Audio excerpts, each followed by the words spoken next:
ఎలాంటి ప్రాబ్లం లేకుండా ఫేస్బుక్ లో రీమిక్స్ వీడియోస్ ని ఎలా చేయాలి, సో ఎడిటింగ్ దగ్గరైనా సెలెక్ట్ చేసుకునే దగ్గరైనా సరే ఎలా ఉంటే మనకి మానిటైజేషన్ తరపున కూడా ప్రాబ్లం రాకుండా ఉంటుంది అనేది మీకు నేను ఈ షార్ట్ వీడియోలో చెప్తాను. సో అందరికైతే ఫేస్బుక్ అకౌంట్ ఉండే ఉంటది కదా, యూట్యూబ్ ఛానల్ కూడా సబ్స్క్రైబ్ చేసుకుని వెళ్ళాం. మర్చిపోకుండా షార్ట్ వీడియోని కూడా లైక్ చేయండి. మీరు ఫేస్బుక్ దగ్గర రీల్స్ వీడియోస్ ని సెలెక్ట్ చూసుకుంటూ వెళ్ళినప్పుడు కింద మనకి 3 డాట్స్ కనిపిస్తాయి. దాని మీద క్లిక్ చేసుకుంటే ఆ వీడియో మనకి రీమిక్స్ ఉందా లేదా అని చూపిస్తుంది. ఉంది అని అంటే మాత్రమే దాని మీద క్లిక్ చేసుకోవాలి. క్లిక్ చేయగానే రీమిక్స్ అనే ఆప్షన్ వస్తుంది.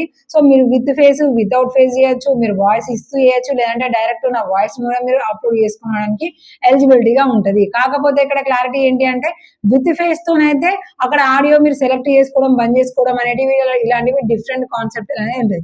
మొత్తానికి రీమిక్స్ అని ఉన్న వాటిని మాత్రమే సెలెక్ట్ చేసుకొని మనం రీమిక్స్ చేసినాం అనుకోండి, మనకు మానిటైజేషన్ తరపున ఎలాంటి ప్రాబ్లం అనేది లేకుండా మనం ఈజీగా మానిటైజేషన్ చేసుకొని మనీ కూడా సంపాదించుకోవచ్చు. ఇంకేమైనా ఫుల్ క్లారిటీ కావాలంటే కింద లాంగ్ వీడియో ఉంది, క్లిక్ చేసి చూడండి.